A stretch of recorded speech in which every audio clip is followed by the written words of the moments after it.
Good morning, everyone, and thank you for joining me for managing group memberships. Today's topic. Now, before we get started, we're going to go ahead and get a little bit of housekeeping out of the way. So, as you're probably already aware, all of your phones and microphones are muted, but you can still enter your questions in that chat window. So, the chat window is located in the Zoom button panel. You'll be able to ask questions throughout today's webinar, and Devin will be hanging out in the chat to answer those for you. We'll, of course, have some Q&A at the end of our topic today. In addition to Q&A and all of those great things, you can find even more opportunities to touch base with us and brush up on your skills by going to clubexpress.com/calendar, where we post a list of all of our upcoming webinars and you can register for them in advance. Now, you don't have to register for them in advance. It just gives you an opportunity to enter in questions or things that you might like to see us demonstrate during that topic. So take a moment to browse the upcoming schedule. We post new webinars around on a monthly basis, so you can usually check it out when you get your ClubExpress newsletter and register for those topics in advance. In addition to all of our webinars that are on our YouTube channel, we also have a growing library of video tutorials. Our tutorials are generally shorter than our webinars. Our webinars usually run between 45 and 60 minutes, but our tutorials are all under 20 minutes and they cover a lot of the same topics. So if you're looking to just get some more information about anything, go over to our YouTube channel, search for clubexpress.com with DOTCOM spelled out, and you just go ahead and hit that subscribe button when you're there. That subscribe button isn't just so we can boost our number of followers, it's so that you get notified every time we post a new tutorial or a new webinar recording, of course, including this one. And the last thing that we will ask you to do today, if you are using ClubExpress, we would love to hear your opinions, your thoughts, everything that you have to say about it. If you go to clubexpress.com/reviews, you can leave us a review on any one of the sites that you see listed. Those reviews help other potential customers make the decision of whether or not ClubExpress is a good fit for them. It can help them potentially rule us out. It can help rule us into their list of AMSs that they're looking at. So getting information and opinions from someone who's actually using ClubExpress is incredibly valuable. And we really appreciate the handful of minutes that you might take to let us know about your experience. Now, let's dive right into our topic today. So what we're going to be talking about are group memberships. Now, within your member type structure, you likely have an individual membership and you might have group memberships. So what's the difference? Individual memberships are where only one person is sitting in that membership, and we would call them the single primary member. It's one person who signed up for a membership. They sign themselves up for events, they peruse your website, and that's kind of it. But a group membership accommodates more than one person in a single membership. So all of their information can be contained together. Their records are all linked together. And there are a lot of benefits to being able to do that. For example, if you have multiple people from the same company and you're a professional organization and you want to corral all of those folks into the same membership, that would be a use for a business membership. Or if you're a swimming club and you want all family members to be under the same family membership, you might set up family memberships. A family membership, for example, would allow one person in that family to register the entire family for an event or things like that. So when we talk about group memberships, and I've mentioned the two major group memberships, which would be family and business. Now, a business membership is actually a specific type of membership within member types. And of course, we're going to, now that's not to say that you can't create a business membership that is just a regular group membership. You absolutely can, and you might want to, and we'll go through the differences and kind of show you what that looks like. And then another thing that we're going to be talking about a lot today is membership level. So within your group memberships, there are different things that are going to be available to different members depending on their level. There are certain things that a primary member is able to do that a secondary or tertiary member can't. So, right off the top, let's give a quick breakdown of member levels. So, a primary member is the person who is responsible for the membership, whether it is a group membership or a business membership, or even in the individual membership, the primary member is the only one in that membership. In the case of a group membership, a primary member is responsible for managing the entire membership. They have the ability to do a lot of things within that particular membership. Now, they can't do everything. There are still some pieces where the admin would need to come in. Secondary members, on the other hand, are kind of in between a primary and tertiary member. They can do most things, they can't do everything. And secondary members don't have the ability to manage the entire membership. And we'll talk about what that means when we go through those individual membership types that we're going to talk about. And a tertiary member in any case is pretty much always going to be the same. Tertiary members are, in the case of family memberships, usually children. And in the case of a business membership, a tertiary member a lot of times is someone who's very high up on the corporate chain. The reason being that tertiary members don't get a login for your site. And we'll talk about some other differences too. But because a tertiary member doesn't have a login, they don't have a member profile, and they're not able to manage anything on the membership side. They're also not able to register themselves for events as a member because they don't have that login option. But of course, the primary member and secondary member are able to do that. A tertiary member is someone that you would want to have in your database to be able to send them emails, to be able to contact them, to have a record of the fact that they are a member of your organization, but they're likely not interacting with your website or with any of those features on your website. Now, in today's demonstration, what are we going to cover? We're going to talk about setting up family and business memberships. We're going to take a look at member types and figure out where all of those options might come into play, how setting up certain types of membership affects the admin side of things. We're also going to talk about what members are able to do when they're managing their own group membership, regardless of whether it's a family membership or a business membership. And we're also going to talk about what you can do as administrators when you're managing those memberships. So I'm going to switch gears here really quickly. Give me just one moment. So I am logged into my demo site here as Martin Smith. Martin Smith is an administrator, so he has access to the entire back end of the Northwest Balloon Club. So what I want to do first is pop into our control panel and take a look at some of the member types that we have set up, because what we're talking about here is setting up the framework for how we're going to interact with members within the People Manager and how some of these options have affected the type of membership that our members have. So first up, I'm in the People tab right away. I'm going to pop into the Setup section to take a look at my member types. Now, we already have a handful of member types that have been set up. We've been using them the entire time that we have been using our demo club, and a couple of these have been added along the way. Now, remember that there's no limit to the number of member types that you can have.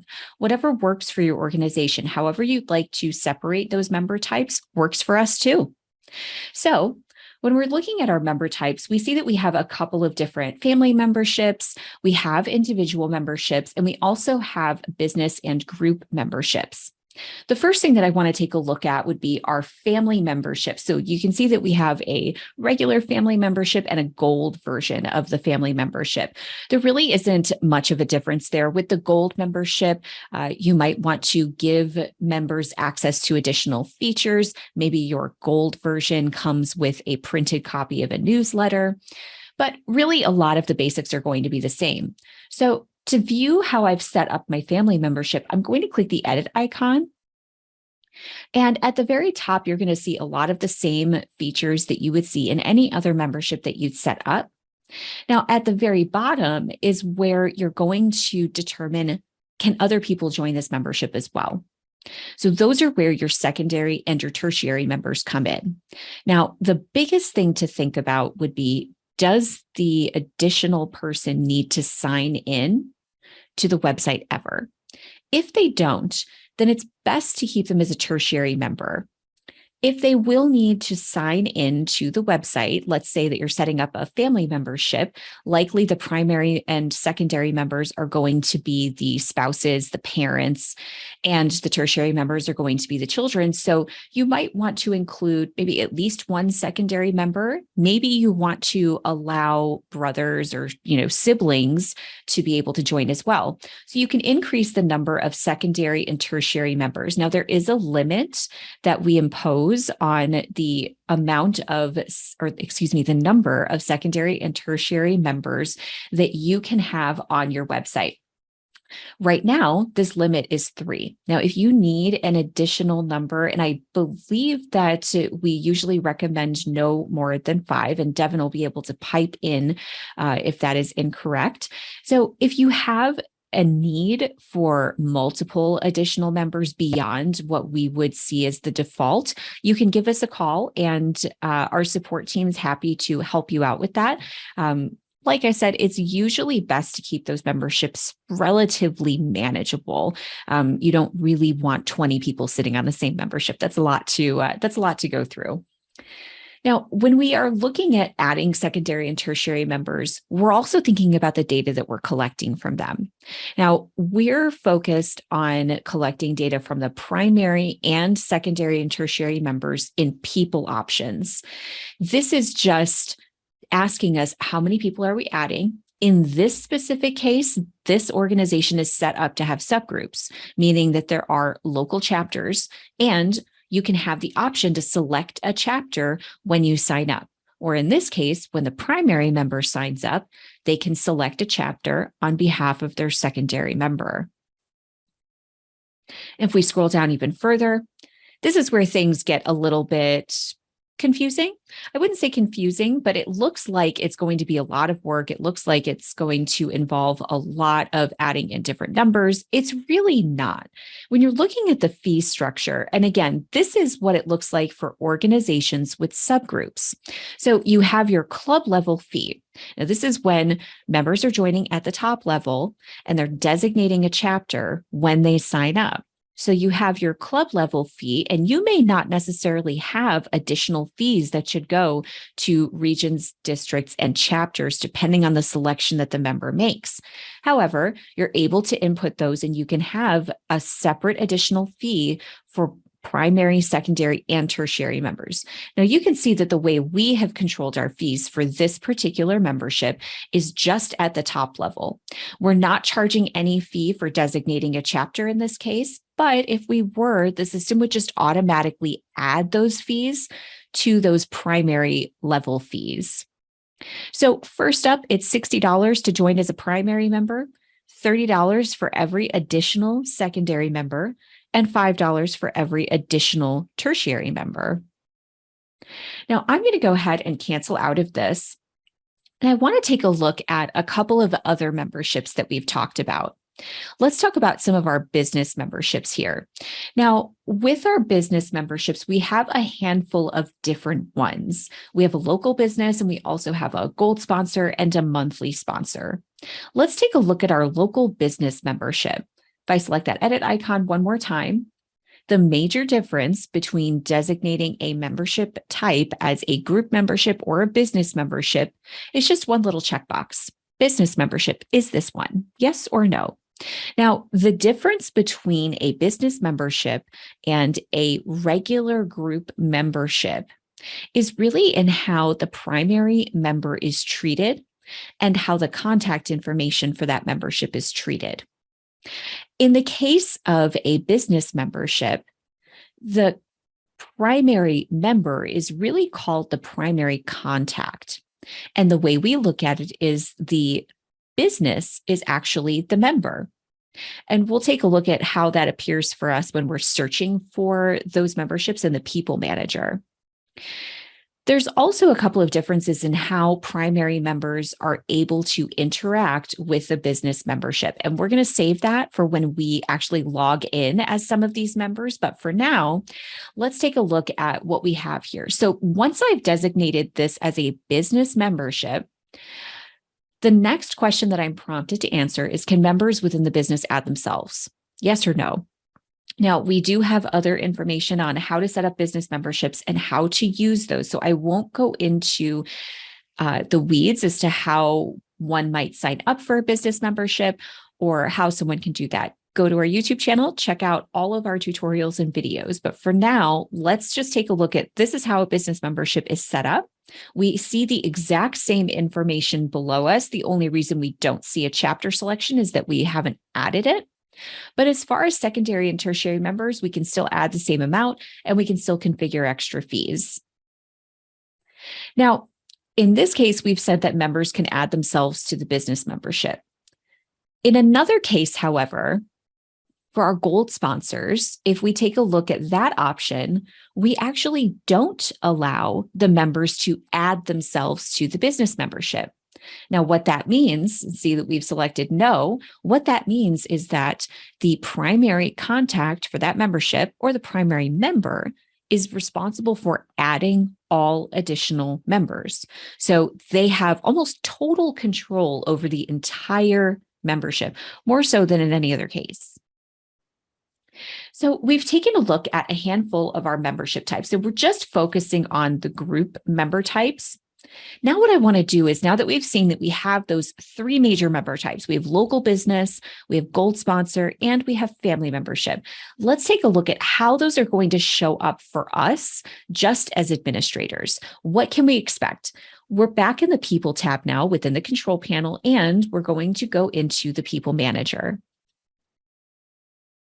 Now, our People Manager is, of course, our member and non-member database rolled into one. At the very top, I have the ability to search through my entire contact database, either by members or non-members or both.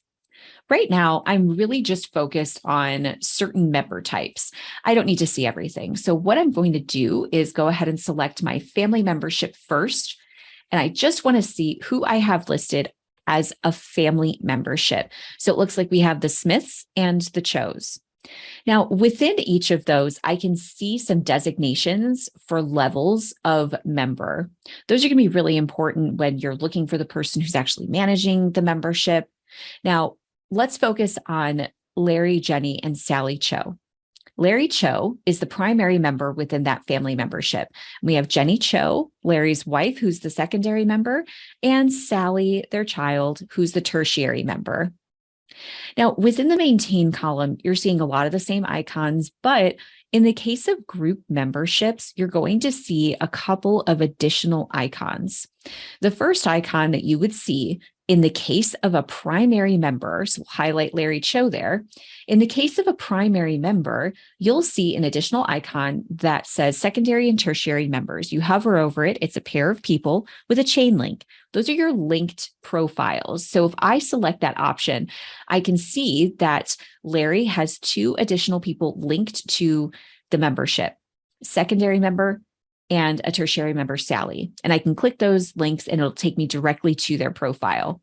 Additionally, both Jenny and Sally have a person with a key in front of it as an icon, and that denotes that there's a primary member associated with that membership, and clicking that actually takes you directly to Larry's profile.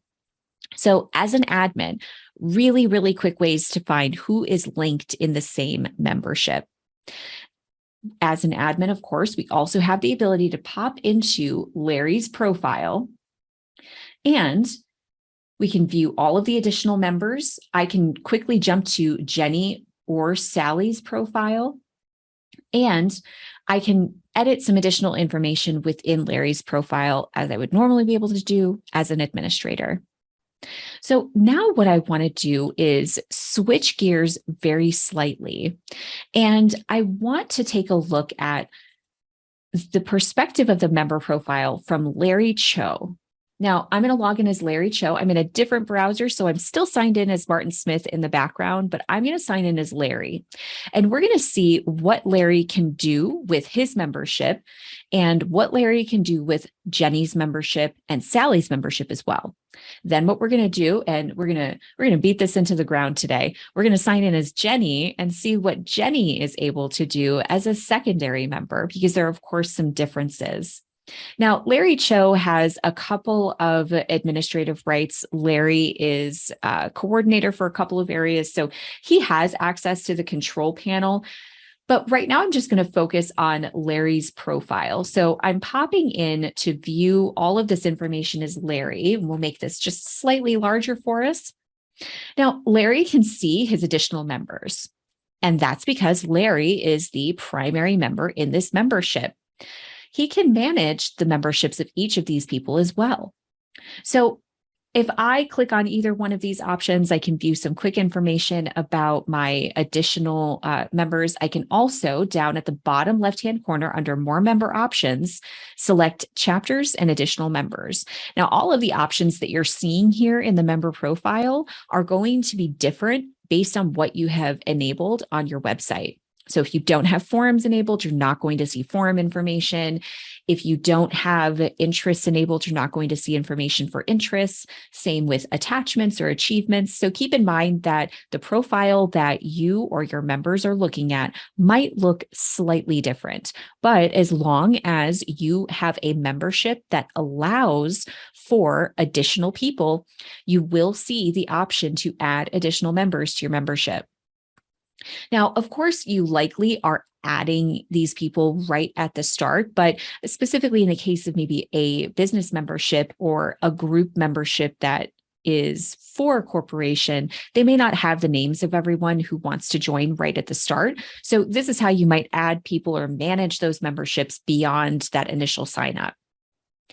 Now, underneath all of my chapter and additional member information, remember that this is actually an organization that has subgroups. So there is a chapter designation. If you're an organization without subgroups, there really isn't a difference, except you won't see some of these additional chunks underneath your members. So just keep that in mind. Now, here's Larry Cho. We've got our primary member. I don't have all of these additional icons for Larry because I am Larry, and I can manage those things from within my regular member profile. But with Jenny, I can do a handful of things with Jenny as Larry. I can download Jenny's member card. Of course, Jenny has the ability to download this as well. I can edit Jenny's profile. So this is Jenny's contact information that I could have entered when I signed us up for that family membership. Jenny also has the ability to update her own contact information, but maybe Jenny lost her password and she very quickly asked Larry, can you just update my phone number or can you update my email address? There are a lot of different things that Sally can ask Larry to do, or excuse me, that Jenny can ask Larry to do on her behalf. All of this information that gets added by Larry is automatically saved to Jenny's profile. Any changes are saved. Larry can also take a look and edit Jenny's member bio. If you're using the standard member directory, we have our additional member data questions as well. Now, Jenny can also answer these on her own behalf, but the way that our group memberships are designed is that the primary member has the ability to manage the entire membership. So while Jenny might be actively involved and might log in on her own, manage her own membership, there may be instances where within a group membership, you have secondary and tertiary members who are not managing it all, and it's always the primary member. So the primary member has the ability to manage all of this. We also have the ability to reset the password. Now, underneath Sally, there are a couple of things missing. So we don't have that additional member data designation. There are likely questions that are not for tertiary members. Remember that when you're setting up additional member data questions, you choose the member level that's answering them. So in this case, we don't have any questions for tertiary members. So under Sally, we just have a handful of options and we still have the ability to edit that information. So let's kind of recap the things that we've talked about. Larry can manage Jenny and Sally's memberships.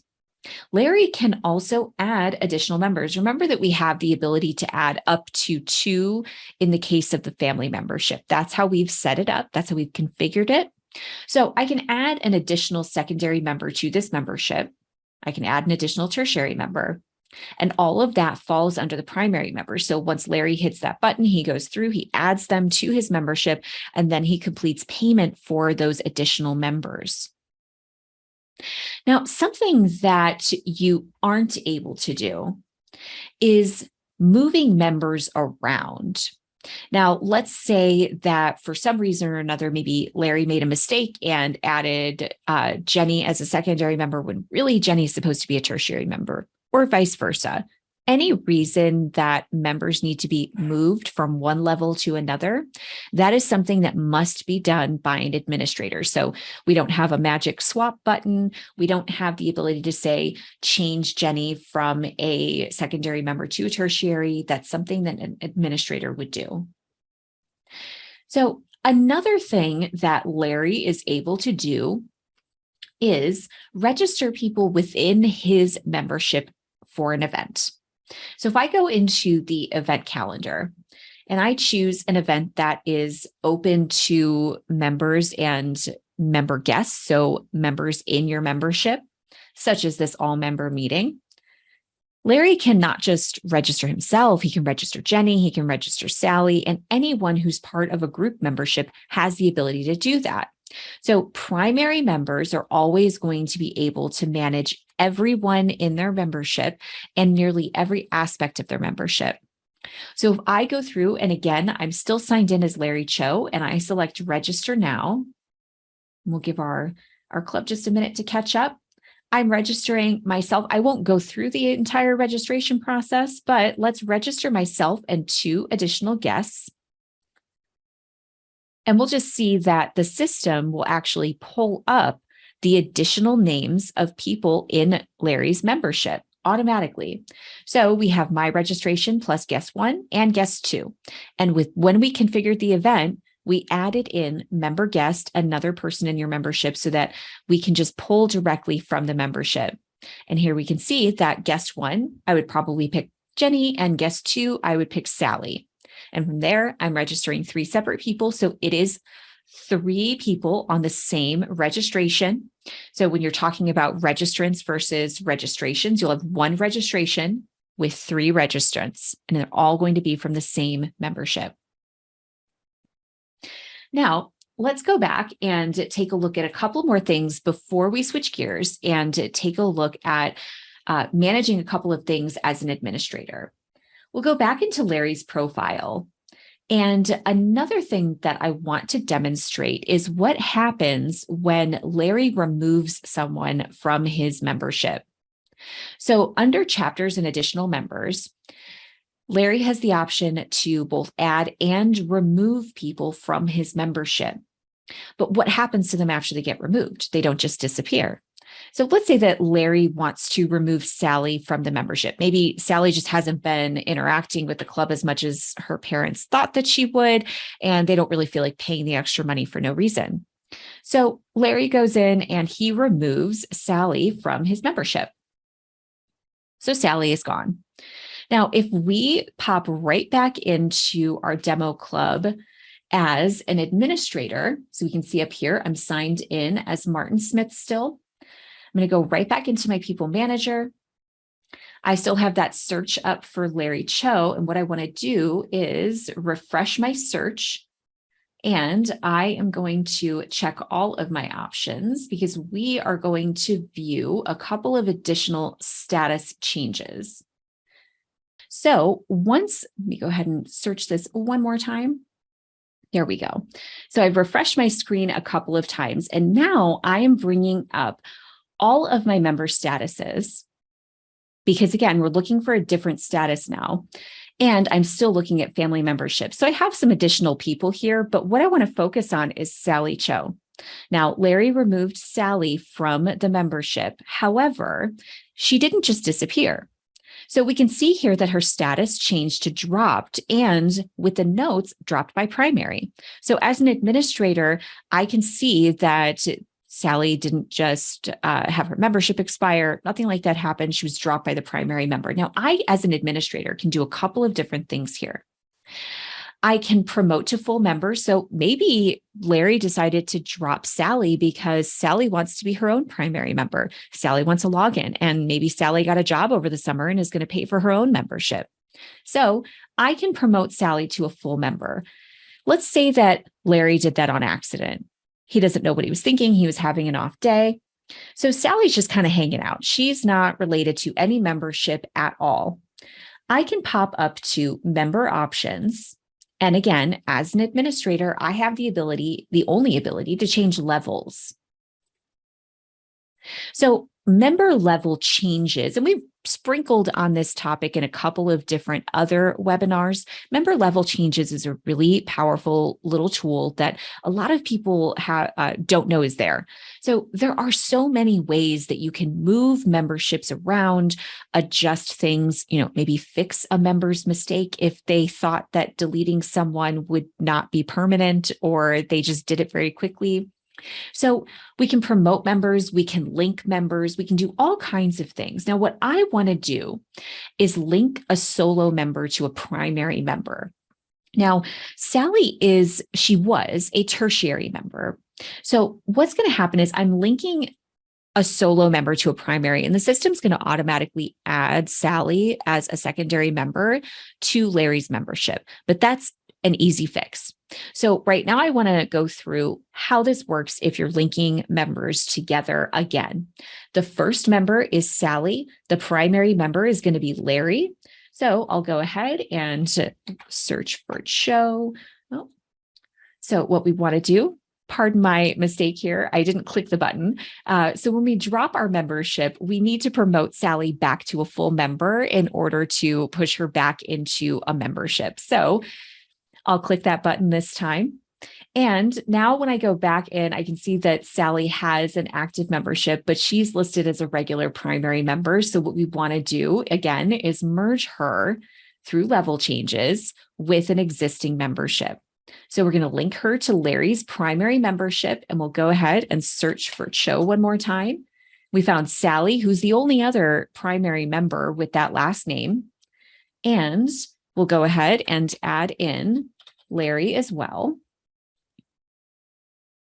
And we'll go ahead and save our changes. Now you'll see that almost instantly this changed to secondary and our little icon changed, but that's still not quite right. So now what we need to do is go back into member options, go back into level changes, and we want to just change a secondary member to tertiary.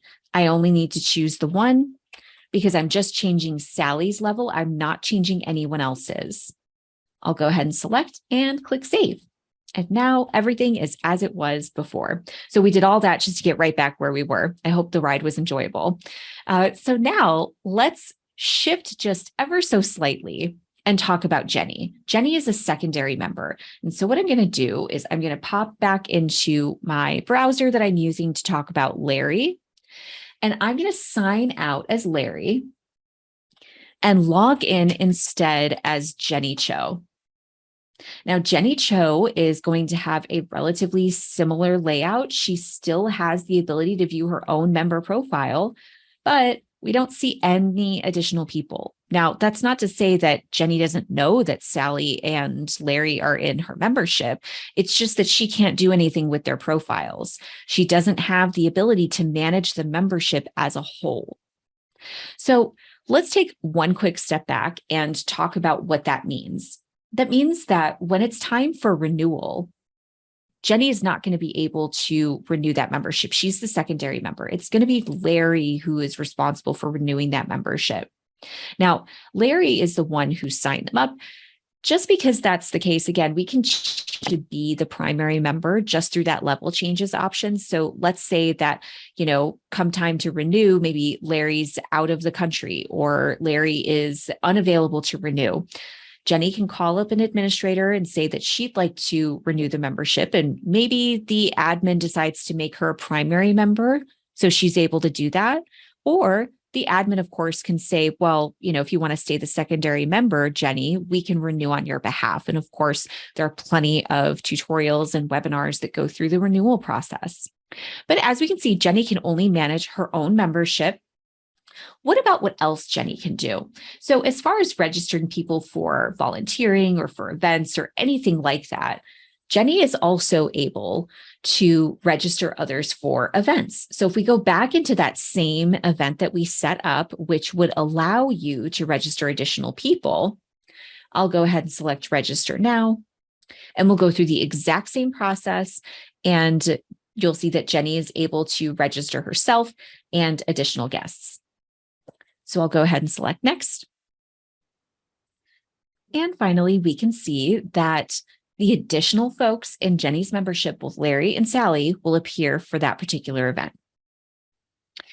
Now, when we're talking about family memberships, we're generally talking about a membership where there's probably a lot of communication going back and forth on the back end. Larry, Jenny, and Sally live together. They're a family, so they're always in constant contact with one another, excuse me.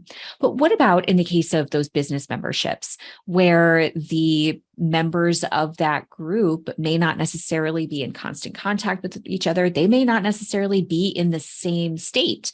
So if you are a national organization and one of your members is a national company, your individual members that are part of that membership may actually be from different branches of that company all across the country. And so that kind of dictates a little bit of how our business memberships are structured. So we have, I think, beat family memberships into the ground. So we're going to switch and talk about some of our business memberships. I'm going to change my member type. And let's first talk about our local business membership. The local business membership is the one where members are able to add themselves. Now, we want to talk about a couple of different things with those memberships. So we're going to take a look at Samantha Elizabeth's membership with Balloon Supplies R Us. Now, when we're taking a look at this particular membership, let's go ahead and find our Balloon Supplies R Us. We have our primary member link. I can see the additional members in my membership. We have secondary members, Jimmy Carmody and Janet Gatlin. So if I want to manage the information for each of those, let's go ahead and select my edit icon. And this is as an administrator. I can see the exact same information here. Now, let's see what it looks like. And we're in a different browser. So I am going to log out of being Jenny Cho. And instead, I'm going to sign in as Samantha Elizabeth, just so that we have the ability to see what Samantha, as a primary contact of a business membership, is actually able to do. So under Samantha Elizabeth's membership, I'm going to pop into my member profile. And with my member profile, I can see the same information. So in this case, it looks like Samantha has not added a profile picture. It's something that everyone has the ability to do when you're using the standard member directory. So she can do that at any time, but we still have the ability to see those additional members.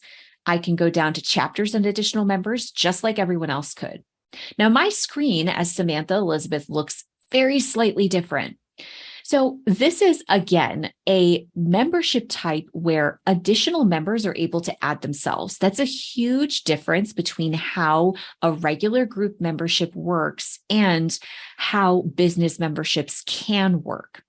Now, in the case of a regular group membership that is not configured as a business membership, this is never going to be an option where Jimmy or Janet can go in and add themselves to the membership. Now, when we're talking about adding ourselves to a group membership, again, we have other webinars and tutorials that go through that process. But part of that process means that Samantha, while she has the ability to give this code to anyone as a special sign-up code to join her membership, she still also has the ability to approve or deny people. So, maybe Jimmy sent the code to Janet, and I don't actually want Janet to have a membership with the Northwest Balloon Club. Janet doesn't need one, and I don't want to pay for Janet. So Janet may have signed up, and I now get the ability to approve or reject that membership. I've already approved Jimmy's, And as you can see here, I have the ability to edit a lot of additional information. I can still edit all of the information for Jimmy, for Janet, for anything like that. I can edit their additional member data. Now, let's go back one quick screen here, and I want to take a look at my basic member information. Now, remember that Samantha Elizabeth is part of a business membership, not an individual membership or not a regular group membership. As we said before, with business memberships, it really is the business or the company that is the member. And the primary member, as we would call it, is really the primary contact for the business. So this is your point person. This is who you're coordinating with for renewal, for anything like that. Now, within all of this, I have my company address and my personal contact information. Now, my company address up here, I have my company phone, my company name. Now, if I take a look at, let's say, Jimmy's membership, now Jimmy has the ability to edit his own contact information. Remember, Jimmy is a secondary member. Jimmy can sign in and edit all of the same information that Samantha can. So if we take a look at Jimmy's contact information here, we can see that there's actually a different phone number being listed, and all of the rest of the information is the same. Jimmy has the ability to add in additional phone numbers, and it won't affect Samantha's profile. Jimmy can add in a different corporate phone number for his own office. Maybe Jimmy is out of state, and it won't affect the corporate phone number listed for Samantha Elizabeth. Janet can do the same thing. Janet can add in a third branch that she might work at Balloons R Us, and the additional addresses with both Samantha and Jimmy won't be affected. So primary members in this case can still add a member. We can see that add button just like we saw with other group memberships.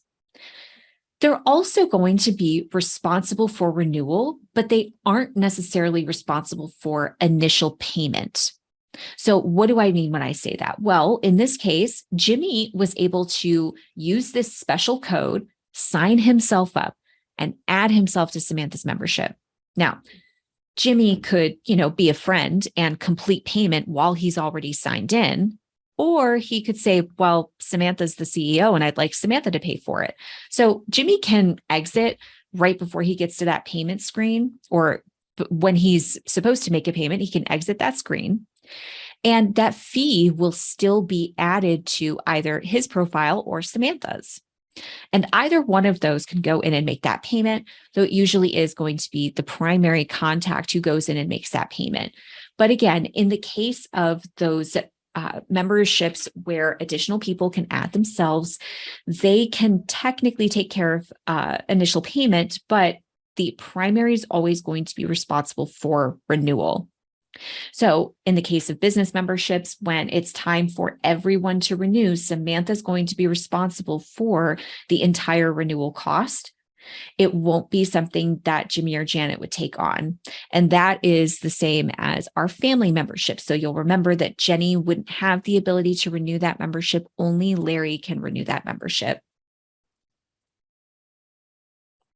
And in addition to that, a lot of the information for business memberships where the primary contact is the only person who can add people,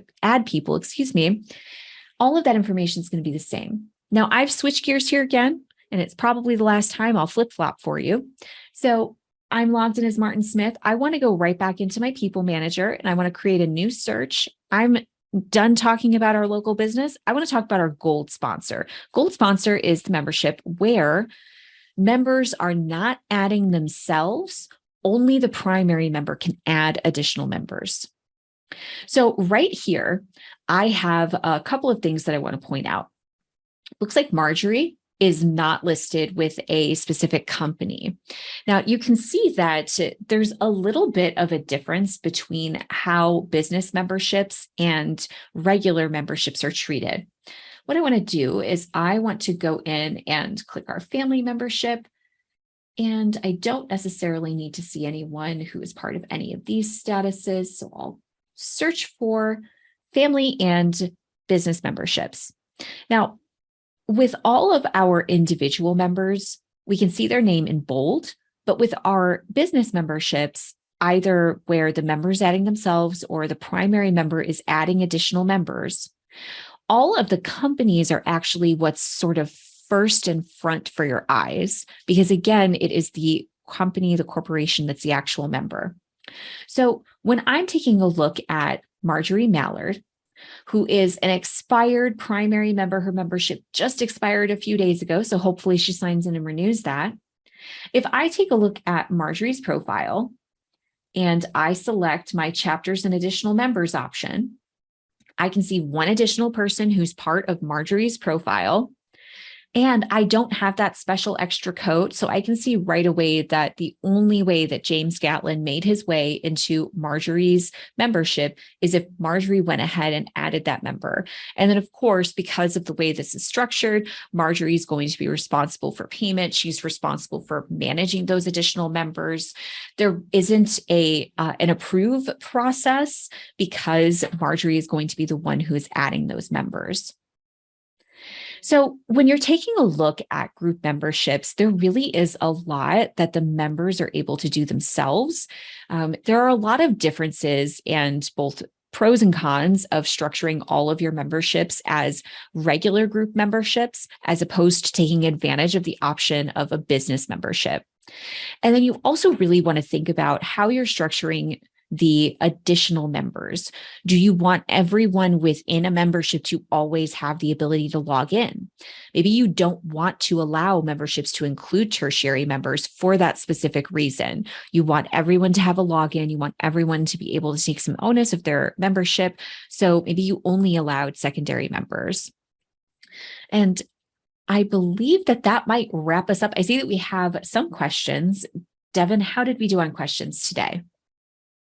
Yeah, we're doing all right. Let me pull up a little Word document. We only had a few that really needed kind of like opening up in the Q&A. So the first one was it's less of a question, more I just wanted to clarify. Yes, so way back at the very beginning, it is a limit of 5 sub members per type. So 5 tertiaries and 5 secondaries. You can also contact support to have that number increased.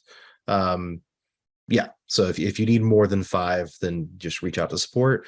And then the other one was, I'm not sure, I might have been answering questions in the chat, but did you cover how to change the terms used for secondary and tertiary membership types? Of course I didn't. I forgot that. So we'll go ahead and do that now. So under under the club tab, which may be labeled differently depending on your organization. This could be an association tab. It could be a league tab. It could be an organization tab. Under club options. So under club options, we can see right away what I was talking about, the keyword for your organization. That's where you change it if you were ever wondering. And underneath that, we have a couple of other keywords that are being used across your website. So for a secondary member, right now, we have the default options checked. There are additional ways that you can tag how that person is referred to. When members are going to sign up, they're going to see that designation. So you probably want to choose something that is going to make a little bit more sense for them. They may not necessarily know the distinction between a secondary or tertiary member unless that's something that you have explicitly outlined on your website. Maybe some of usually these other tags are ones that are going to work for you, associate or business or family member or child. And you can change those for each of those. They don't have to be the same. Yeah, and one last note on that, though, is if there's a very specific keyword you need, we can sometimes manually add those on the back end of the website. So if there's a keyword that's not there that you desperately need, give us a call and we'll see if we can't have that added to the system. Yeah, we didn't have a ton of other kind of big Q&A questions, so I think that's all we really got. All right. It's a light topic, folks, and not one which applies to everyone. You don't always have a need for a group membership, but it is just another way that you can make sure that your members are fully equipped. They know everything that they're able to do within their own group membership. So if you have group memberships and you want your members to just be a little more apprised of what they're able to do and how they're able to manage them, a recording of this webinar will be available before the end of the week. And one thing that you're able to do, of course, you can send a link to the video to all of your members. You can send it through a blast email. You can send it any way that you'd like, post it in a forum. You can also using our custom pages, you can embed the video on a page. So, think about a lot of organizations have a separate page of help for their members with links to some of our own tutorials and webinars. So if this is something that you think your members might be interested in, go ahead and feel free to post a link to this on your own website. With that being said, thank you everyone so much for joining us today. We appreciate your time. We appreciate your attendance, and hopefully you appreciate our jokes. We'll sign off now, and we will see you next. I believe it won't be next week. We're taking a little bit of a break. Is that right, Devin? And we'll see you at the end of the month for the next webinar? Yes. Yeah. 2 weeks from today. All right. 2 weeks from today, folks. Don't miss us too much, and we'll see you in the next webinar. Bye, everyone.